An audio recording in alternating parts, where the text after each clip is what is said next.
जय हिंद दोस्तों, मेरा नाम है हर्षुल। आप देख रहे हैं गौरव क्लासेस। आज हम पढ़ने जा रहे हैं क्लास 6 का साइंस में चैप्टर नंबर 10। इसका नाम है motion and measurement of distances. इस चैप्टर में आज हम क्या क्या देखने वाले हैं। इसमें हम देखेंगे कि मोशन क्या होता है, फिर टाइप्स ऑफ मोशन पढ़ेंगे, फिर पढ़ेंगे कि आपकी जो बुक में मोशंस के टाइप्स दे रखे हैं उनकी डेफिनेशंस एंड एग्जांपल्स और उनको समझेंगे। तो लास्ट में हम पढ़ेंगे कि डिस्टेंस एंड मेजरमेंट क्या होता है। तो हम थोड़ा मोशन चालू करने से पहले हिस्ट्री में देखते हैं कि ये मोशन की शुरुआत कैसे हुई। मान लीजिए अगर हमें ए पॉइंट से बी पॉइंट जाना पड़ता था एशियन टाइम में, तो हम पैदल चल के जाते थे, यानी कि हम उस पाथ को कैसे कवर करते थे, यानी मूव करते थे। फिर हमारे पास क्या आते हैं, व्हील्स आते हैं, पत्थर के आते हैं, फिर वुड के बनते हैं। आज के मॉडर्न टाइम में हमारे पास अलग अलग टाइप के ट्रांसपोर्टेशन व्हीकल्स हैं, जैसे कि एरोप्लेन्स, ट्रेन्स, शिप्स, कार्स, जो कि हम डेली यूजेज में लेते हैं। तो उससे हम एक पास से दूसरे पास जाते हैं, यानी मूव करते हैं, हम मोशन करते हैं। तो चलिए अब देखते हैं कि मोशन होता क्या है एग्जैक्टली। मोशन, हमारे पास मोशन की डेफिनेशन है, an object moves from its position when a force is applied on it. तो देखिए फोर्स क्या होता है, किसी भी चीज को पुल या पुश करना। आप इस एनिमेशन में देख सकते हैं, ये पुल किया जा रहा है, यहाँ पे पुश किया जा रहा है, यानी कि फोर्स लगाने से यहाँ पे मोशन हो रहा है। ऑब्जेक्ट अपनी पोजीशन चेंज कर रहा है विद रिस्पेक्ट टू टाइम। अगर कोई ऑब्जेक्ट टाइम के रिस्पेक्ट में अपनी पोजीशन चेंज नहीं करता तो उसे हम बोलते हैं स्टेट ऑफ रेस्ट पे, यानी कि वो क्या है, रुका हुआ है। यानी कि अगर मेरे पास कोई ब्लॉक है, उस पर मैं अगर फोर्स ही नहीं लगाऊंगा, वो टाइम के रिस्पेक्ट में अपनी पोजीशन चेंज ही नहीं कर रहा, तो वो मोशन नहीं कर रहा, यानी कि वो रेस्ट पे है। जैसे ही मैं उस पर कुछ फोर्स लगाऊंगा वो मूव करने लग जाएगा, तो वो मोशन में आ जाएगा। अब पढ़ते हैं कि हमारे पास टाइप्स ऑफ मोशन क्या क्या आते हैं। हमारे पास mainly three types of motion है आपकी बुक में: rectilinear motion, periodic motion, circular motion.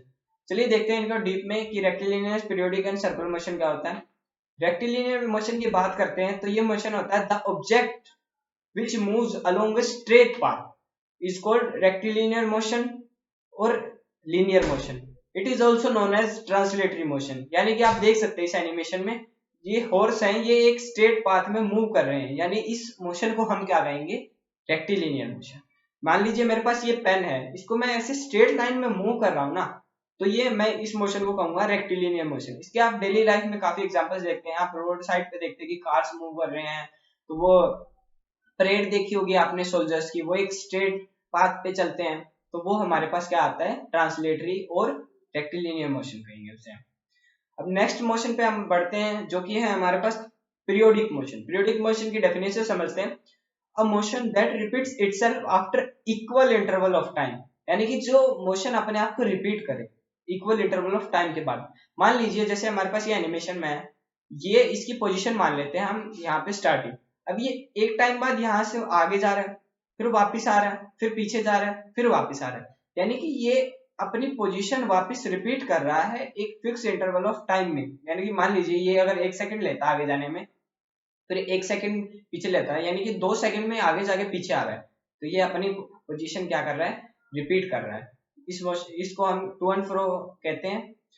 और एग्जांपल से ले सकते हैं हम इसका, जैसे कि आप क्लॉक देखते हैं, पेंडुलम वाली क्लॉक, वो भी ऐसे ऐसे मूव करती है, तो वो भी क्या होता है, हमारे पास पीरियोडिक मोशन है। अब झूला झूलते हैं, स्विंग, तो उसमें भी क्या होता है, आप बैठे होते हैं, आगे पीछे जाते हैं, तो वो भी किसका एग्जाम्पल होता है, वो भी पीरियोडिक मोशन का एग्जाम्पल होता है। नेक्स्ट मोशन पे हम बढ़ते हैं, जो कि है circular motion. The motion in which the objects move along a circular path is called circular motion. यानी कि कोई ऑब्जेक्ट है, वो किसी सर्कुलर पाथ में मूव कर रहा है, तो उसे हम क्या कहेंगे, सर्कुलर मोशन कहेंगे। उसके कुछ examples, common daily life examples आपने देखे होंगे कि जो ब्लेड्स ऑफ फैन है वो मूव करते हैं, वो किस में मूव करते हैं, वो एक सर्कुलर मोशन में मूव करते हैं। जो हैंड्स ऑफ क्लॉक है, यहाँ पे आप एनिमेशन में भी देख सकते हैं कि जो ये हैंड्स है क्लॉक के, एक सर्कुलर मोशन में मूव कर रहे हैं। और भी कुछ एग्जांपल्स हैं, जैसे कि कोई कार होती है, वो किसी सर्कुलर ट्रैक के अराउंड ऐसे सर्कुलर पाथ में घूम रही है, तो वो भी हमारा किसका एग्जांपल रहेगा, सर्कुलर मोशन का एग्जांपल रहेगा। अब यहाँ बात खत्म होती है हमारी मोशन की।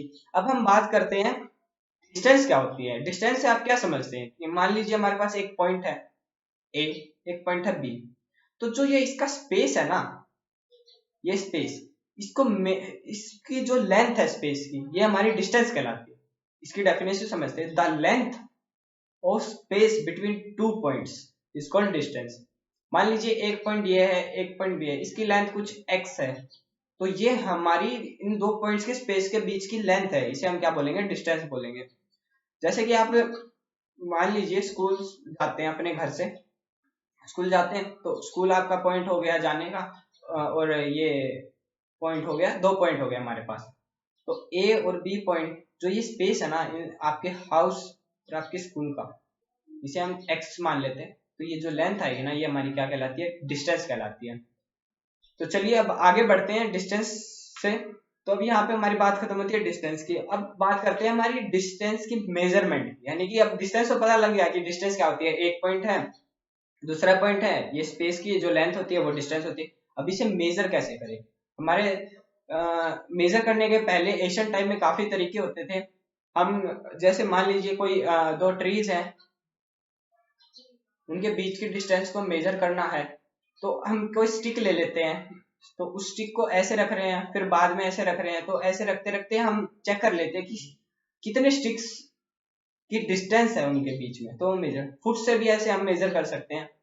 तो अब इसकी डेफिनेशन समझते हैं। मेजरमेंट का मतलब क्या होता है, the comparison of an unknown quantity with a some known quantity, यानी कि आपके पास कोई नॉन क्वांटिटी है, मान लीजिए कोई आपके पास जैसे स्केल है, तो ये आपके पास जैसे आप यूज करते हैं 15 सेंटीमीटर वाला जो स्केल होता है, इससे ये हमारे पास क्या होगी, नॉन क्वांटिटी। अब आपको कुछ मेजर करना है, यानी कि कोई टेबल है, उसकी लेंथ को आपको मेजर करना है, तो यहाँ से यहाँ तक आप स्केल को बार बार रखेंगे और चेक करेंगे कि ये कितने सेंटीमीटर की है, तो उससे आपको पता चल जाएगा कि ये कितनी इसकी लेंथ है, ब्रेथ है, तो यानी कि आप मेजर कर पाएंगे। जैसे मेरे पास मान लीजिए पेन है, मैं स्केल को इसके साइड रखूंगा और चेक कर लूंगा कितने सेंटीमीटर है, तो वो स्केल था नॉन क्वांटिटी, ये मेरे को इसका पता नहीं था, तो ये हो गई मेरी अननोन क्वांटिटी।